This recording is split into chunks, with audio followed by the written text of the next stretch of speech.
muda. Beri tepuk tangan yang terbaik buat Tuhan. Haleluya. Oke, siapa di sini yang bersuka cita boleh lambaikan tangan?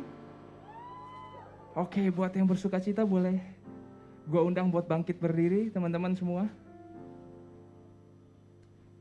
Oke, seperti biasa kita lihat kanan kirinya, mungkin kita pakai masker nggak apa-apa, tapi kita kasih senyuman yang terbaik. Perlihatkan sukacitamu kepada teman sebelah-sebelahmu. Amin. Oke, sebelum kita mulai, mari kita tundukkan kepala kita berdoa. Tuhan, terima kasih untuk hari ini, untuk kesempatan yang baik, untuk kesempatan sekali lagi kami bisa memuji menyembah-Mu di tempat ini secara bersamaan Tuhan. Terima kasih untuk setiap penyertaan-Mu sepanjang minggu ini. Terima kasih untuk kesehatan yang terus Kau berikan untuk setiap kami. Beracaralah sepenuhnya untuk kami hari ini. Terima kasih Tuhan, di dalam nama Yesus kami sudah berdoa dan mengucap syukur. Haleluya, amin. Silakan duduk kembali dalam hadirat Tuhan.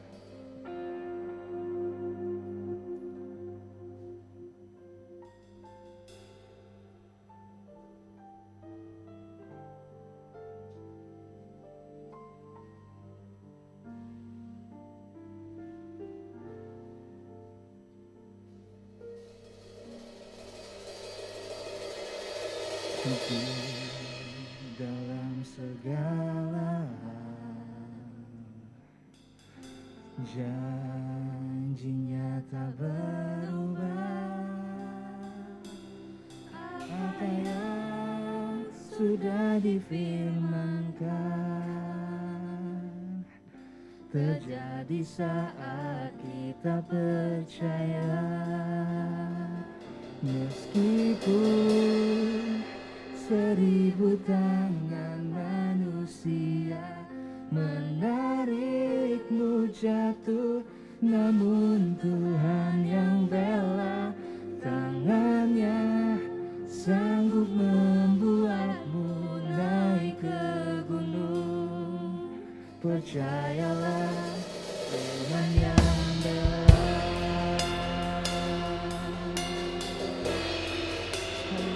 Sama katakan,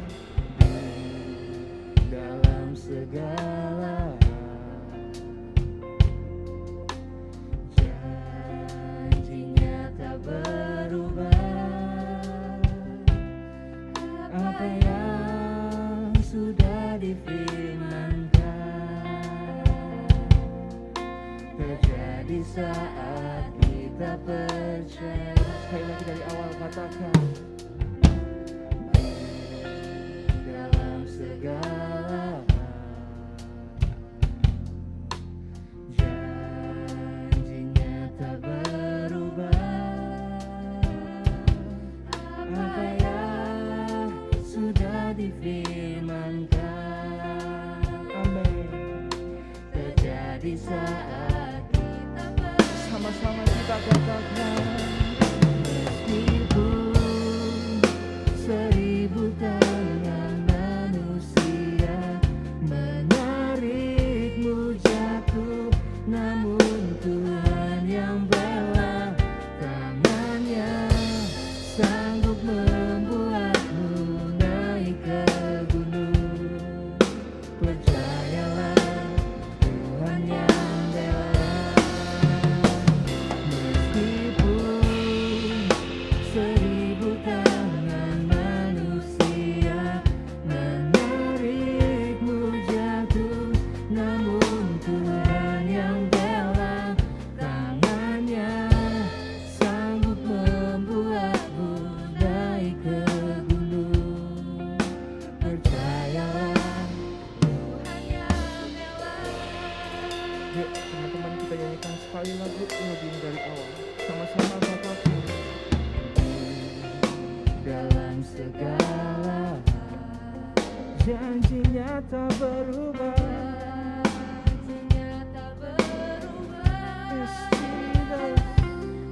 apa yang sudah difirmankan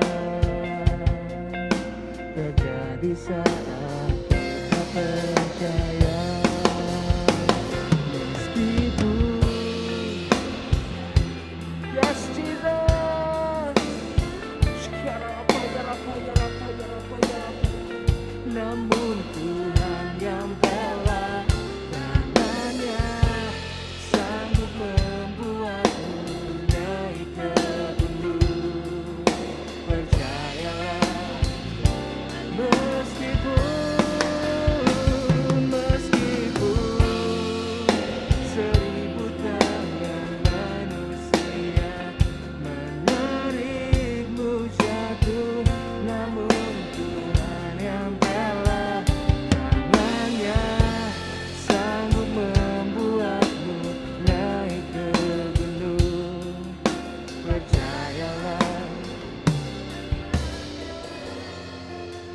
dengan lembut sama-sama kita katakan, meskipun 1000 tangan manusia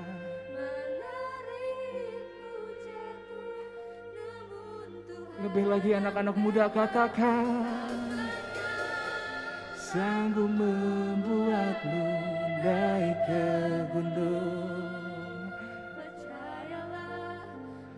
Sekali lagi anak-anak muda saja katakan, meskipun 1000 tangan manusia menarikmu jatuh, namun Tuhan yang bela tangannya sanggup membuatmu naik ke gunung.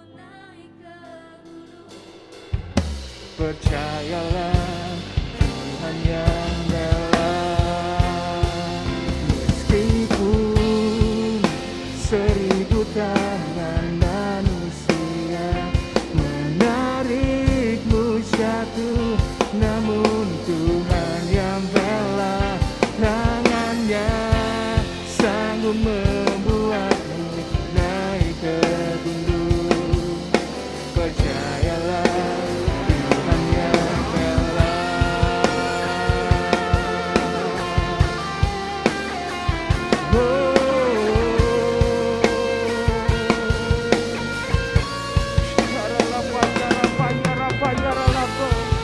Ini kami anak-anak muda mau menyembah-Mu, Yesus.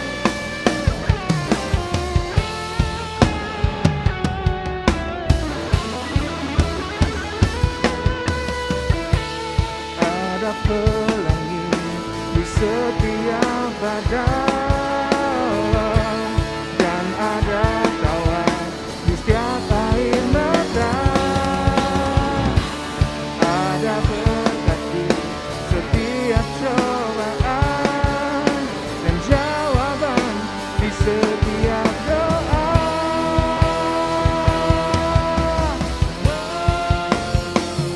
Aku punya Tuhan yang besar, yang tak berjanji dan sanggup menggenapi imanku, bersepakat percaya kuasanya, ku terima sekarang.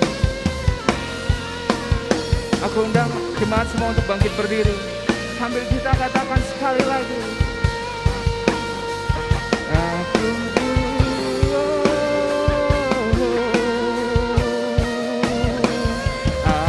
punya Tuhan yang besar, yang tak berjanji dan sanggup menggenapi imanku, bersepakat percaya kuasanya,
kasih Tuhan. Terima kasih Yesus. Kami begitu bersuka cita, kami begitu bersyukur Tuhan untuk hari ini. Sekarang izinkan kami Tuhan untuk memuji-Mu lebih lagi. Untuk melompat-lompat demi nama-Mu Yesus. Yang siap melompat-lompat lebih lagi. Tanda sukacita-Mu karena kehadiran Tuhan di setiap kami. Sama-sama katakan. Sama-sama katakan. Yuk boleh yuk berikan sorak-sorak yang terbaik buat Tuhan. Katakan haleluya.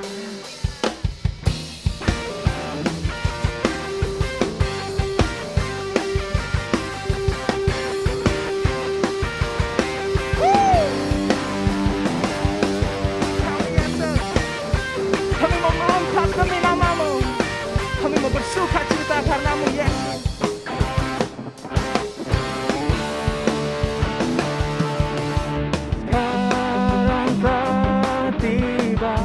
Keselamatan dan kuasa, keselamatan dan kuasa,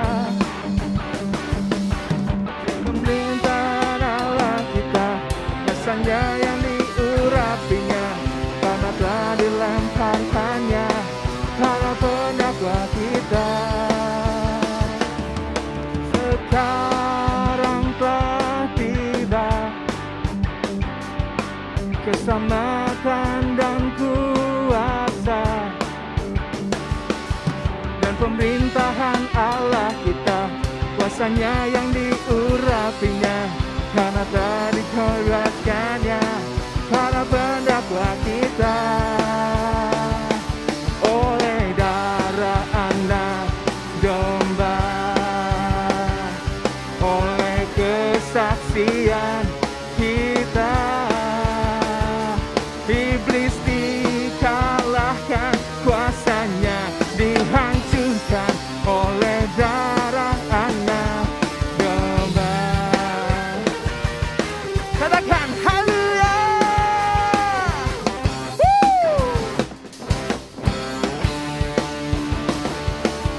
Sekarang telah tiba keselamatan dan kuasa dan pemerintahan Allah kita, kuasa Dia yang diurapinya, para pendakwa kita. Oleh darah anak domba, oleh kesaksian kita, iblis dikalahkan, kuasanya dihancurkan oleh darah anak domba. Oleh darah anak domba, oleh kesaksian kita, iblis dikalahkan, kuasanya dihancurkan oleh darah anak domba. Oleh darah anak domba, berikan tangan di atas kepalamu. Oleh kesaksian kita, iblis dikalahkan, kuasanya dihancurkan oleh darah anak domba. Oleh darah anak domba, oleh kesaksian kita, iblis dikalahkan, kuasanya dihancurkan oleh darah anak domba. Mana suaranya, katakan haleluya. Yesus hebat. Oleh darah anak domba, sama-sama katakan oleh. Amin. Iblis dikalahkan, kuasanya dihancurkan oleh darah anak domba. Sekali lagi katakan oleh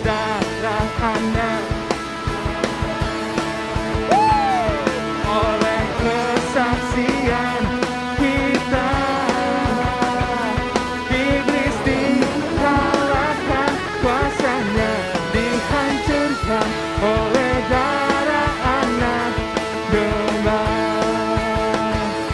oleh darah anak, oleh darah anak, oleh darah anak domba.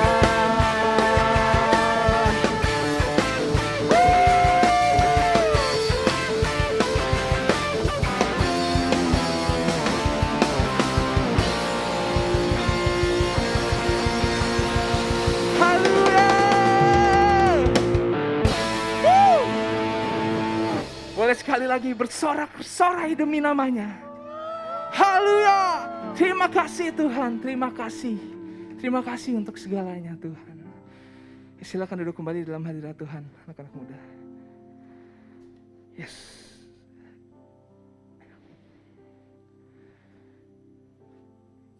Ini kami Tuhan mau masuk lebih lagi dalam hadirat-Mu. Terus beracara, terus penuhi kami dengan kasih-Mu, dengan sukacita-Mu yang benar-benar dari Tuhan.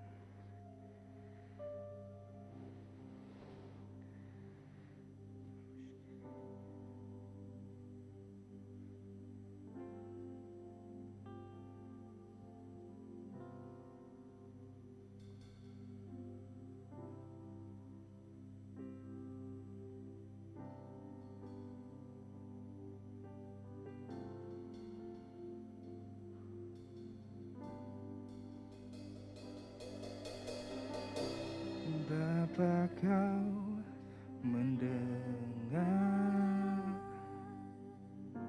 seruan hatiku, tak pernah Kau lepaskan dari kasih-Mu. Lewat lembah kelam, Kau temani aku. Roh-Mu bekerja selalu untuk kebaikanku, mengalir kuasa dari tempat maha tinggi.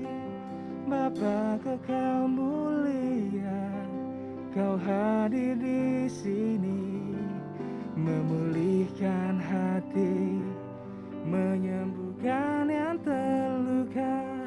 Ku kan tenang bersama-Mu, Bapa.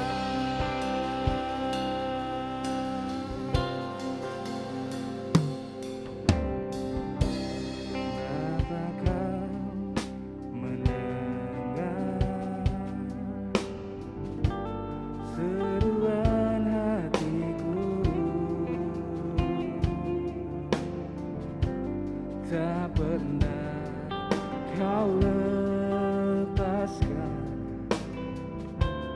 dari kasih-Mu. Lewat lembah gelap, Kau temani aku. Roh-Mu bekerja selalu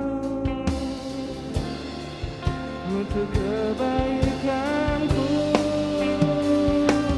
mengalir kuasa. Bapa Kekal mulia, Kau hadir di sini, memulihkan hati, menyembuhkan yang terluka. Ku kan tenang bersama-Mu, Bapa. Mengalir kuasa dari tempat maha tinggi. Bapa Kekal mulia, Kau hadir di sini,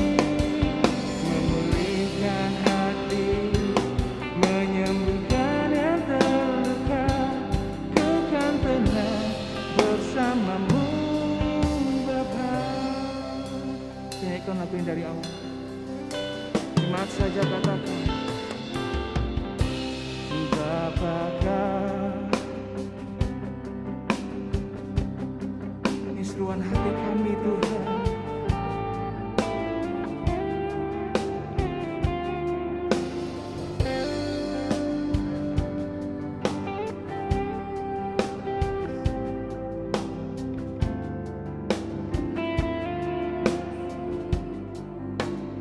Katakan lewat lembah kelam, lewat lembah kelam, Kau temani aku. Rohmu bekerja selalu untuk kebaikanku, mengalir kuasa dari tempat maha tinggi. Bapa kekal mulia, Kau hadir di sini, memulihkan hati, menyembuhkan yang terluka. Ku kan tenang bersamamu Bapa, mengalir kuasa dari tempat maha tinggi. Saya undang anak-anak muda untuk bangkit berdiri. Kau hadir di sini, memulihkan hati, menyembuhkan yang terluka. Ku kan tenang bersamamu Bapa.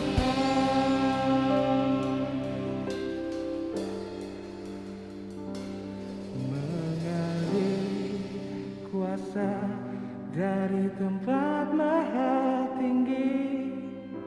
Bapa kekal mulia, Kau hadir di sini, memulihkan hati, menyembuhkan yang terluka. Ku kan tenang bersamamu Bapa. Sekali lagi katakan, mengalirlah di tempat ini Tuhan. Engkau melihat hati-hati kami yang rindu. Engkau melihat hati-hati kami yang rindu kepadamu Tuhan.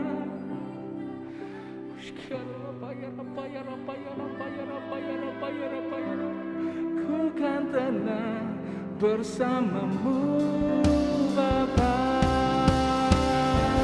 Mengalir kuasa dari tempat maha tinggi. Bapa kekal mulia, Kau hadir di sini, memulihkan hati, menyembuhkan yang terluka. Ku kan tenang bersamamu Bapa. Ku kan tenang bersamamu Bapa. Ku kan tenang bersamamu Bapa.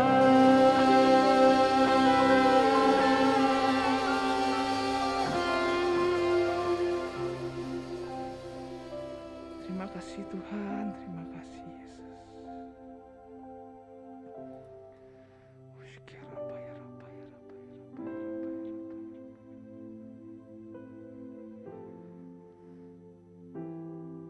Tuhan beracara lebih lagi untuk acara selanjutnya Tuhan. Tuhan berkati Tuhan ibadah ini sampai selesai Tuhan. Nyatakan kasih-Mu di tempat ini untuk setiap kami Bapa. Terima kasih Tuhan, sama-sama kita katakan amin. Oke, boleh silakan duduk kembali.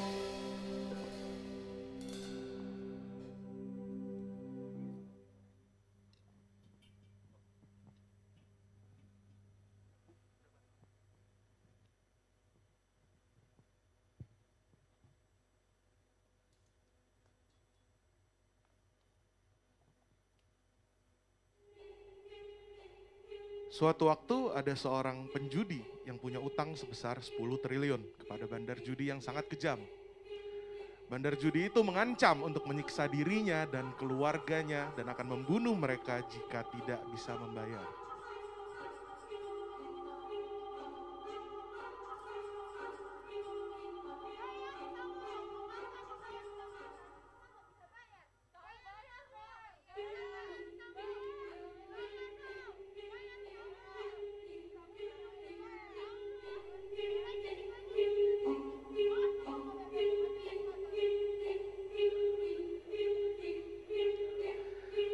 Saat sedang kebingungan sekali untuk membayar hutangnya, tiba-tiba ada seorang yang mengajak penjudi itu untuk masuk ke dalam permainan yang berhadiah 15 triliun rupiah.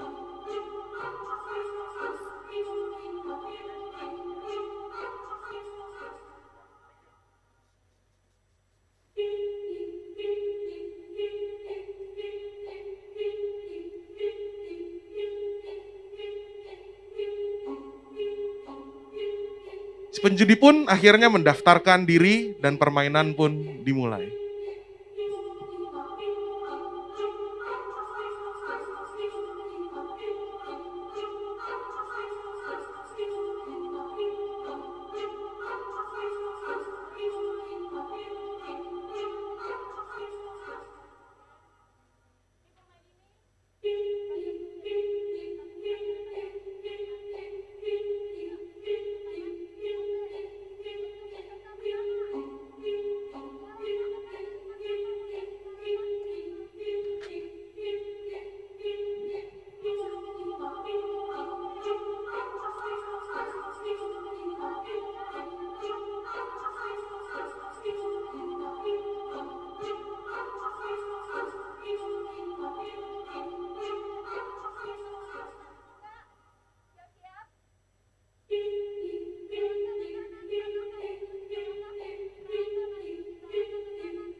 Lalu panitia menyadari terjadinya pertukaran pemain, lalu membunuh sang penyelamat.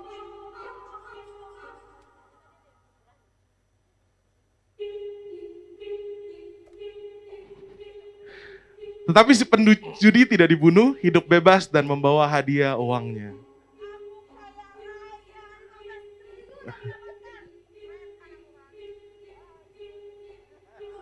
Selesai.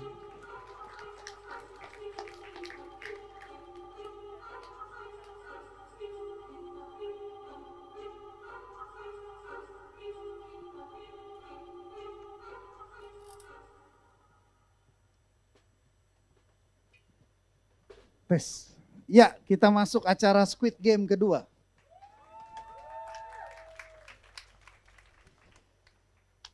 Film seri Squid Game siapa yang udah nonton? Angkat tangan tinggi-tinggi. Tinggi-tinggi, tinggi-tinggi. Tinggi-tinggi, tinggi-tinggi, tinggi-tinggi. Sebagian besar udah nonton ya. Film seri ini menjadi sangat terkenal di seluruh dunia. Khususnya di Korea sendiri. Tahu nggak kenapa? Sebenarnya ada film seri di Netflix juga yang mirip sih. Alice in Borderland ya. Tapi nggak meledak seperti Squid Game. Cuma dia kebagian kecipratan gara-gara Squid Game dia jadi agak naik ratingnya. Ternyata waktu saya baca Squid Game itu meledak karena itu menggambarkan situasi yang terjadi di Korea hari-hari ini. Ternyata di Korea itu kan termasuk negara yang sudah cukup maju ya.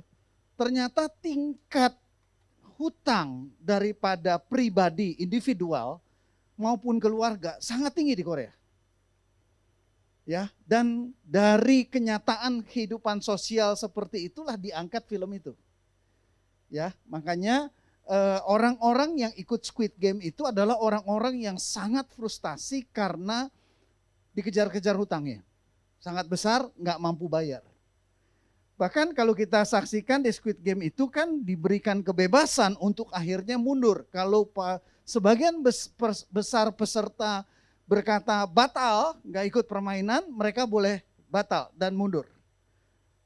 Saya lupa, ada yang ingat nggak berapa persen yang kembali? Kalau nggak salah 97% kembali.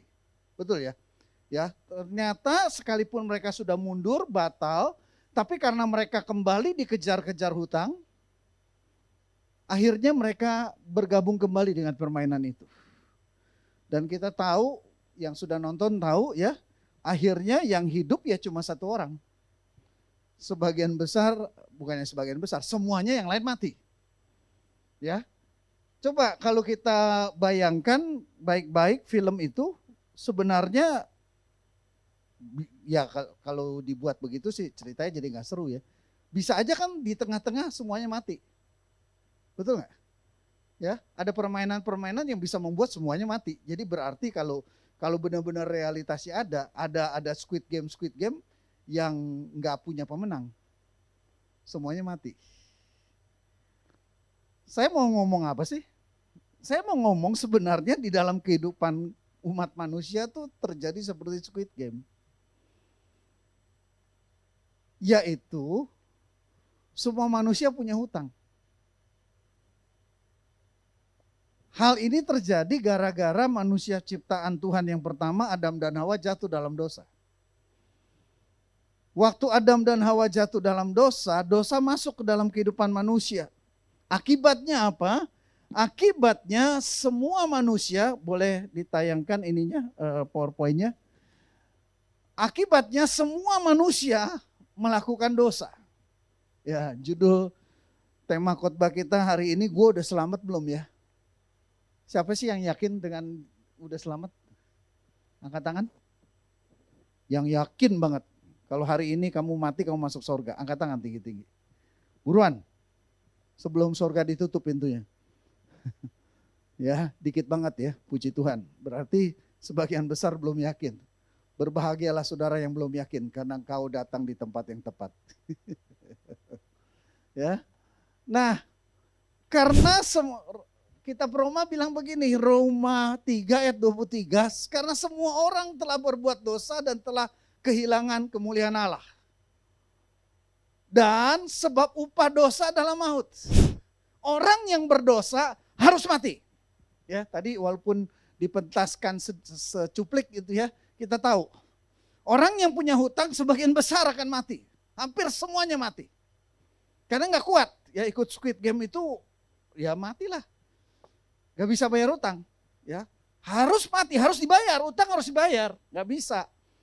Kamu bikin dosa harus bayar upah. Upahnya apa? Kematian gitu loh. Terus pertanyaannya gini, masa sih Pak semua orang berbuat dosa? Enggak lah, ada juga lah orang-orang baik. Setuju nggak? Punya nggak teman yang baik? Punya kan? Masa sih mereka berdosa? Buktinya apa semua manusia sudah jatuh dalam dosa? Jangan-jangan ini Alkitab terlalu mengada-ngada. Kita lihat.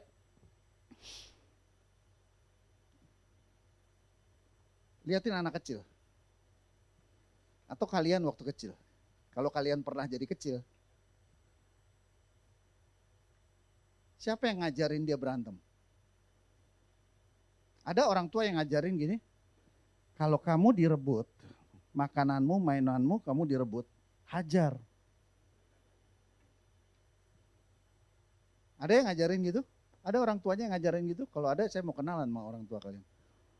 Nggak ada. Anehnya, anak usia 3 tahun, kadang-kadang 2 tahun udah. Tergantung kecerdasan dosanya. Sin intelligence gitu ya. Itu gak pernah diajarin. Begitu dia rebut mainan sama temennya atau sama saudaranya, dia gebuk tuh. Buah, gitu. Siapa yang ngajarin anaknya bohong? Gak ada. Anak kecil tiba-tiba bisa bohong. Bisa ngomong jorok. Bisa melakukan hal-hal yang jahat.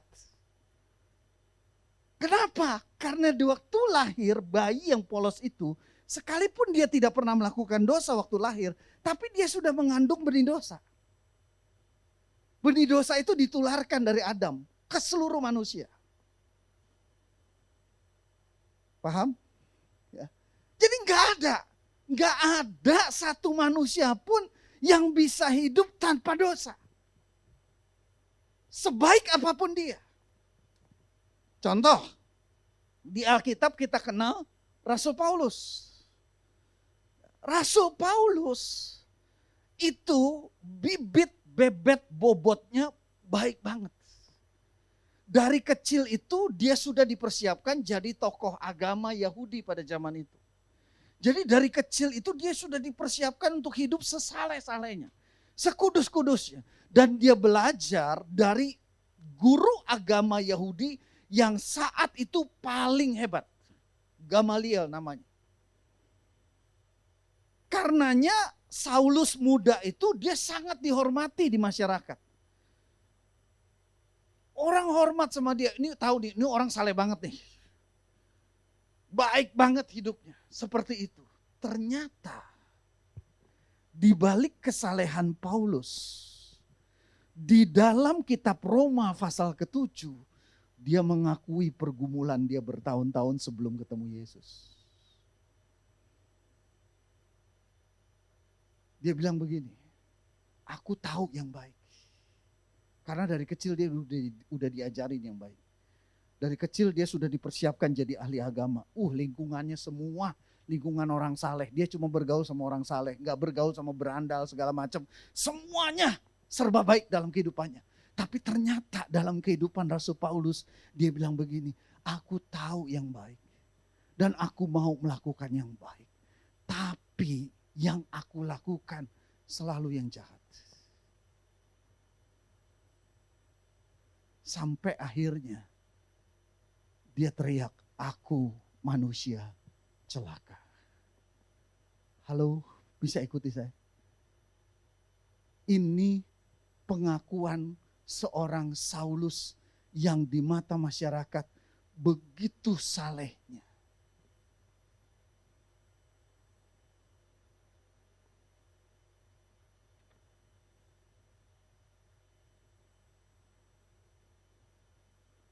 Tadi saya lagi renungkan, saya doakanlah kalau siap gitu ya, bulan depan kita adain tanya jawab mau nggak? Ya, mungkin tanya jawabnya kita beralih sedikit dulu ke kesehatan mental health.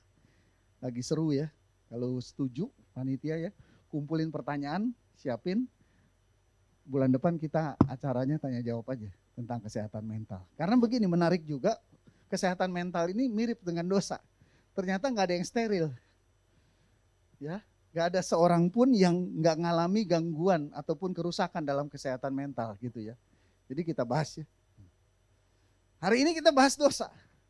Jadi kenyataannya seperti itu, nggak ada orang yang steril dari dosa. Semua. Cuma bedanya apa? Ada orang yang disebut baik, kan tadi saya tanya sama kalian, temanmu ada yang baiknya? Ada gitu ya. Jadi pengertian orang yang dibilang saleh itu tidak melakukan dosa-dosa yang di mata masyarakat dosa. Jadi dalam kehidupan sehari-hari kita ada dua jenis dosa. Dosa yang pertama yang di mata masyarakat itu dosa. Contohnya mencuri, merampok, membunuh, lalu korupsi, berzina. Ya. Itu yang di mata masyarakat itu jelas dosa. Narkoba, judi, itu jelas. Nah, orang-orang yang tidak melakukan dosa-dosa itu di mata masyarakat dibilang orang saleh.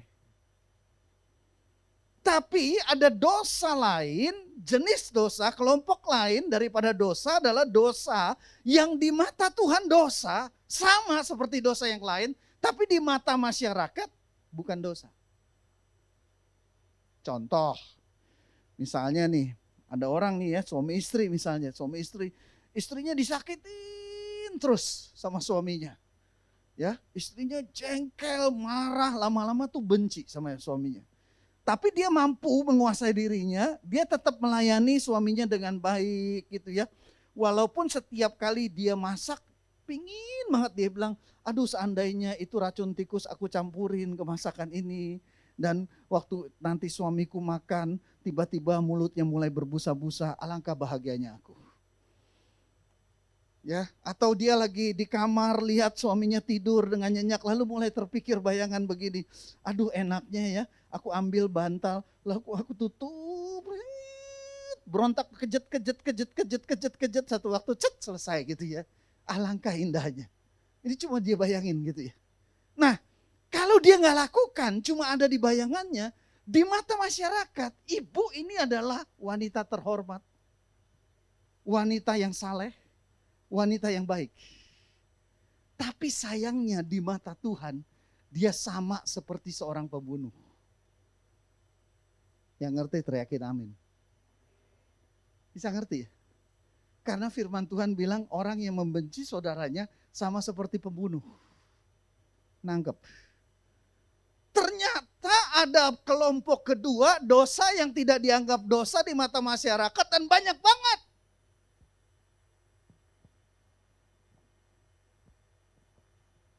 Belum lagi dosa-dosa yang dilakukan di tempat tersembunyi. Banyak sekali dosa yang dilakukan di tempat tersembunyi. Kekudusan kita diuji bukan saat kita berada di tengah-tengah banyak orang. Khususnya orang-orang yang kita kenal. Apalagi di gereja. Di gereja nggak ada orang berdosa. Kudus-kudus semua. Suci-suci semua. Tapi di tempat tersembunyi, gak ada yang kenal gua nih. Aman. Di situ kita diuji. Gak ada yang lihat. Di situ kita diuji. Ngerti bilang amin. Nah, persoalannya kalau semua orang sudah melakukan dosa, kita harus siap dengan konsekuensinya. Kalau saat itu kita mati, pasti masuk neraka. Karena upah dosa adalah maut. Itu sudah aturan main. Sama tadi seperti yang diperagakan. Ada penjudi utang 10 triliun sama bandar judi yang kejam. Bandar judi mah nggak ada belas kasihan. Nggak ada pengecualian. Lu nggak bayar, gue bunuh. Bahkan bukan hanya bunuh, gue bikin cacat dulu loh. Gue gak bunuh dulu, anak lu gue bunuh dulu. Biar lu lihat nih, gara-gara lu gak bayar utang, anak lu mati. Gue siksa nih, gue perkosa nih, istrimu. Itu seperti itu. Itu fakta dalam kehidupan dunia ini. Bahkan bukan hanya dalam kematian, dalam kehidupan dunia juga mengerikan. Kalian pernah dengar cerita tentang Nuh kan? Pernah ya? Apa yang terjadi waktu itu? Manusia waktu dibiarkan sama Tuhan, itu tambah lama tambah jahat, sangat jahat. Sampai Tuhan bilang gini, stop. Ini udah kelewatan. Udah, satu orang ini hidupnya benar, Nuh. Dipisahkan satu keluarga. Termasuk dengan binatang-binatang yang berkumpul di dalam bahtera, semuanya ini dimusnahkan sama Tuhan. Tahu kenapa? Teramat sangat jahat. Dunia ini juga kalau nggak ada gereja Tuhan, karena Kristus sudah hadir ke dunia ini, dan lalu berdiri gereja dan Roh Kudus bekerja. Kalau nggak ada gereja Tuhan yang menahan, dunia sekarang ini juga sudah amat sangat jahat. Bahkan kalau kita lihat, coba nanti kalian koreksi saya, setuju nggak sama saya? Bahkan selagi ada gereja yang menahan, ada kuasa Roh Kudus yang bekerja dalam gereja yang menahan tingkat kejahatan di dunia. Setuju nggak kalian kalau saya bilang, kita lihat, kita saksikan semakin hari kejahatan, kebejatan, kerusakan moral di dunia semakin hari semakin hebat. Setuju nggak? Setuju? LGBT, semua ya kerusakan moral, orang mulai nggak mau kawin, orang nggak mau punya anak, macam-macam. Kerusakan moral. Bahkan kalau kita lihat pengusaha aja gitu ya, pengusaha itu Pulau Kalimantan itu dulu adalah nomor 2 di dunia hutan terlebat. Selain daripada Brasilia. Nomor 1 Brasilia. Hutan terlebat di dunia itu di Kalimantan. Sekarang gundul, botak. Kenapa? Kalimantan banjir. Banyak bagian dari Kalimantan banjir. Hebat, kenapa? Longsor hebat, kenapa? Karena orang-orang yang pengusaha-pengusaha jahat itu tebang pohon seenaknya dan tidak melakukan penghijauan kembali. Jadi kalau dibiarkan, kita tahu, mudah-mudahan, insya Allah kalian tahu. Global warming tahu dong? Itu terjadi semakin hari semakin gila. Kenapa? Karena manusia jahat. Manusia mengeksploitasi bumi tapi nggak pernah mau merawat bumi. Dan efek dari global warming itu kalau nggak ditahan, itu akan lama-lama menghancurkan dunia. Ya, lapisan ozon semakin lama semakin tipis, sinar matahari yang masuk semakin tajam, dan manusia bisa kena kanker kulit.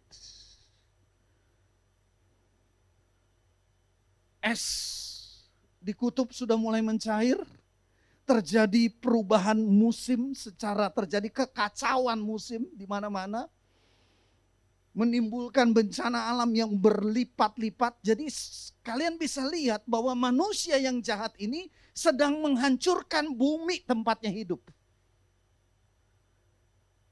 Jadi kalau dibiarkan terus seperti ini, kiamat itu bukan karena Tuhan bikin kiamat, tapi manusia sendiri bikin kiamat. Paham?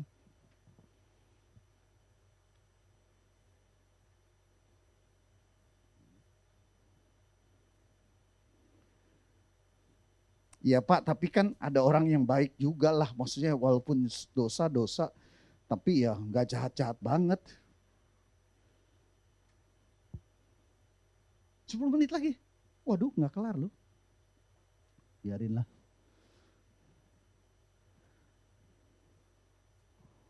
Nggak jahat-jahat banget. Saya nggak tahu ada yang pernah nggak. Saya pernah penasaran. Saya dulu percaya, kayak agama lain percaya, kita masuk surga atau neraka tuh ditimbang. Dosa kita berapa, pahala kita berapa. Ya, ditimbang. Banyakan mana? Lincoln, naik. Pahalanya lebih banyak. Surga. Silvanus. Wah, dosanya lebih banyak walaupun dia kurus. Neraka gitu ya. Dulu saya percaya itu. Satu waktu saya penasaran, saya mulai bikin. Gua mau hitungin gitu ya. Saya bikin ya kira-kira sendiri, dosa ini kurang lebih berapa kilo gitu ya. Terus kalau gue berbuat kebaikan ini berapa kilo. Saya iseng gitu ya, saya hitung tuh. Waduh, semakin saya hitung semakin stres. Gila, utang gue tambah lama tambah banyak. Tekornya, defisitnya tambah lama tambah banyak. Setuju gak sih kalian? Atau saya orang paling berdosa di sini? Hah? Kalian kalau lakukan itu coba ya, kalau nggak percaya coba itu. Defisitnya tambah lama tambah banyak. Halo, bisa ikuti saya? Jadi ternyata manusia kalau nggak ditolong Tuhan pasti binasa.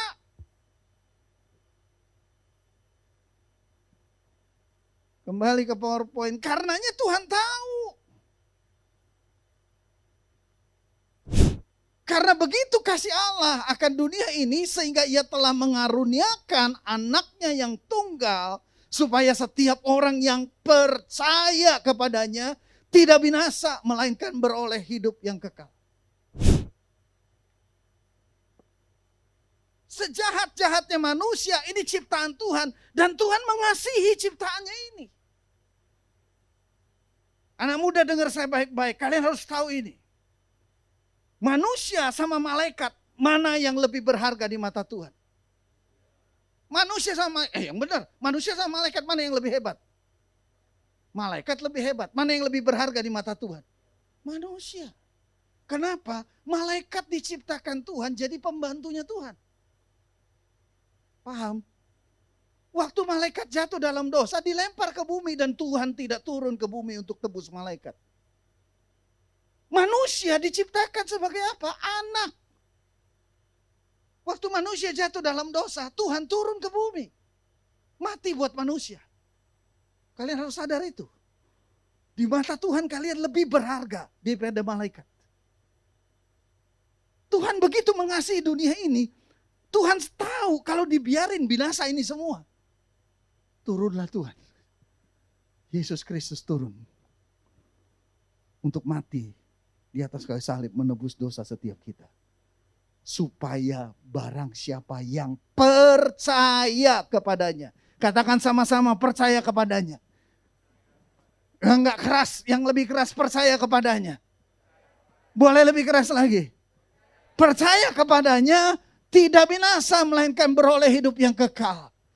Efesus 3 ayat 2 ayat 8 sampai 9 bilang, sebab karena kasih karunia kamu diselamatkan oleh iman, oleh percaya. Itu bukan hasil usahamu, tetapi pemberian Allah. Itu bukan hasil pekerjaanmu. Jangan ada orang yang memegahkan diri. Satu-satunya cara Tuhan tolong kita adalah Tuhan mati buat kita, tapi kita harus percaya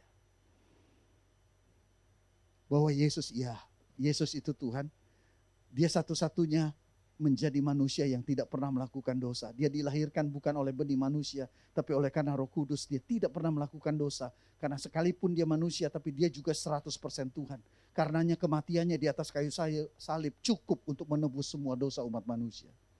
Dan sejak saat itu, pada hari ketiga dia bangkit. Dan sejak saat itu, barang siapa percaya kepadanya, dia akan diselamatkan. Bukan karena perbuatan baik. Bukan karena pahala kamu lebih besar daripada dosamu. Bukan. Karena kamu pasti defisit.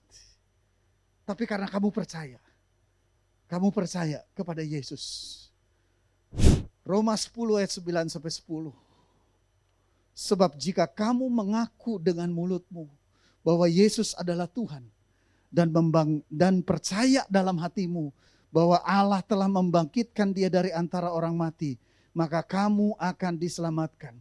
Karena dengan hati orang percaya dan dibenarkan. Dan dengan mulut orang mengaku dan diselamatkan.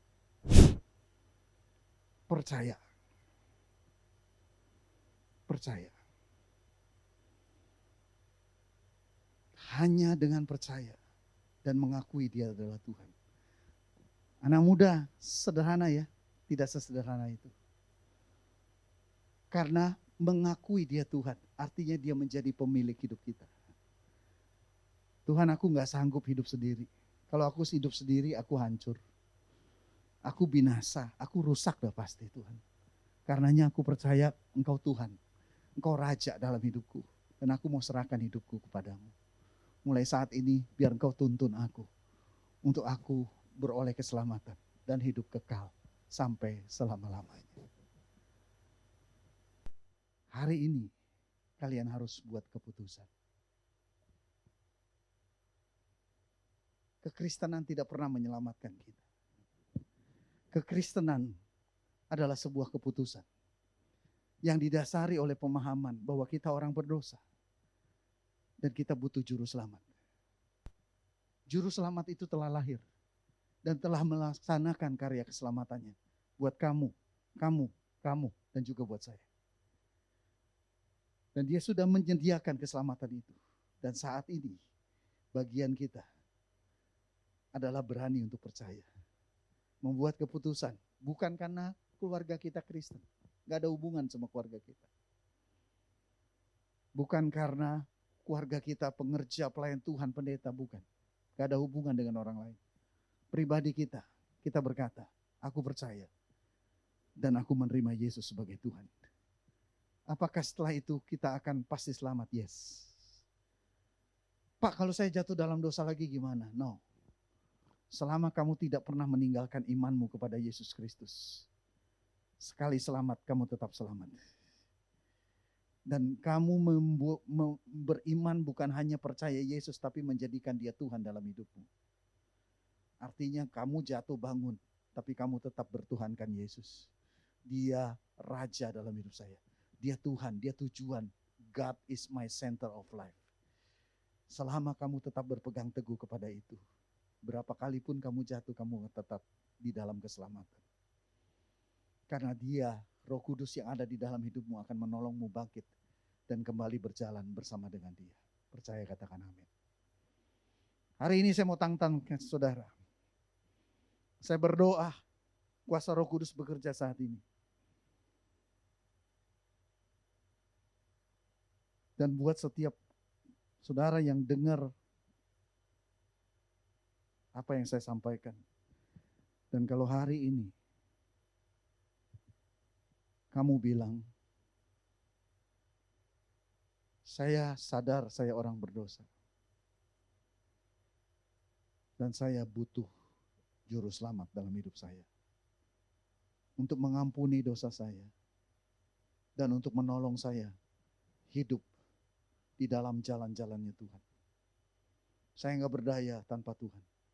Saya mau mengundang Tuhan menjadi Tuhan dalam hidup saya. Menjadi raja, menjadi juru selamat saya. Kalau kamu orangnya bangkit berdiri sekarang juga. Bangkit berdiri sekarang juga. Saat ini juga kamu bangkit berdiri. Ini keputusanmu. Ini keputusanmu. Ini keputusanmu. Yang bangkit berdiri hanya yang mau terima Tuhan Yesus ya. Kalau kamu bilang, hari ini saya mau terima Tuhan Yesus. Saya sadar saya orang berdosa. Saya butuh juru selamat. Saya butuh Yesus sebagai Tuhan saya. Kalau kamu orangnya, kamu bangkit berdiri. Dan angkat kedua tanganmu tinggi-tinggi. Ada Tuhan di tempat ini. Dia bersama-sama kita. Dan mari ikuti doa yang saya ucapkan. Mari ikuti doa yang saya ucapkan. Tuhan Yesus, hari ini saya datang kepadamu. Saya menyadari, saya orang berdosa. Banyak dosa saya. Saya gak bisa hidup benar Tuhan. Saya butuh pengampunan dari Tuhan. Tuhan Yesus, ampuni dosa-dosa saya. Tolong bangkitkan saya dari semua keterpurukan saya. Tarik saya dari semua dosa saya Tuhan. Dan hari ini saya buat keputusan. Saya membuka hati saya. Dan mengundang Tuhan Yesus untuk masuk dalam hidup saya. Menjadi Tuhan saya. Menjadi juru selamat saya. Dan menjadi raja dalam hidup saya. Tuhan Yesus, hari ini saya buat keputusan. Saya mau menyerahkan seluruh kehidupan saya ke dalam tangan Tuhan Yesus. Dan saya minta mulai hari ini tuntun hidup saya Tuhan Yesus. Untuk berjalan di dalam jalan-jalan-Mu. Di dalam nama Tuhan Yesus. Saya berdoa. Amin. Sekarang telah tiba keselamatan dan kuasa dan pemerintahan Allah kita, kuasanya yang diurapinya karena telah dikeraskannya para pendakwa kita. Oleh darah anak domba, oleh kesaksian kita, iblis dikalahkan, kuasanya dihancurkan oleh darah anak domba. Katakan haleluya.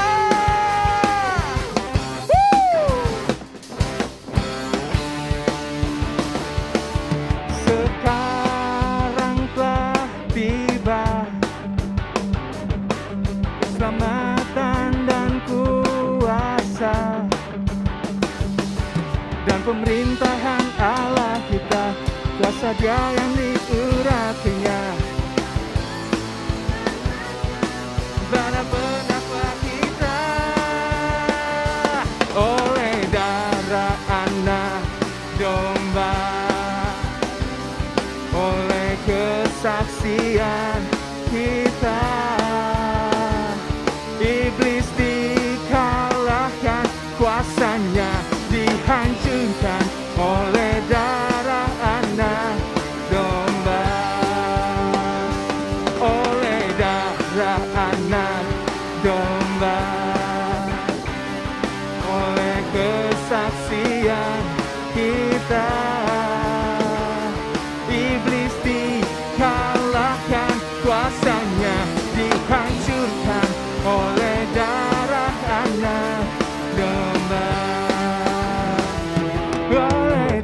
darah anak domba. Beri tangan di atas kepalamu. Oleh kesaksian kita,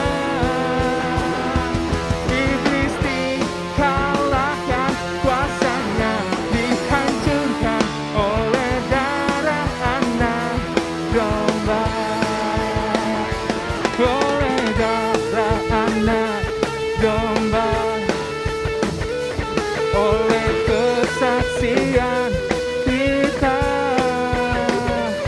iblis dikalahkan, kuasanya dihancurkan oleh darah anak domba. Mari kita bangkit berdiri, buka hati kita, angkat kedua tangan kita untuk terima berkat Tuhan. Pribadi-pribadi yang sangat dicintai oleh Tuhan, sehingga matanya senantiasa tertuju ke dalam kehidupanmu. Saat ini terimalah berkat, kasih karunia, damai sejahtera, serta sukacita yang berlimpah-limpah dicurahkan Bapa dari surga melalui Tuhan kita Yesus Kristus dalam persekutuan dengan Roh Kudus, dicurahkan mulai saat ini sampai selama-lamanya. Setiap kita yang diberkati sama-sama katakan amin. Haleluya.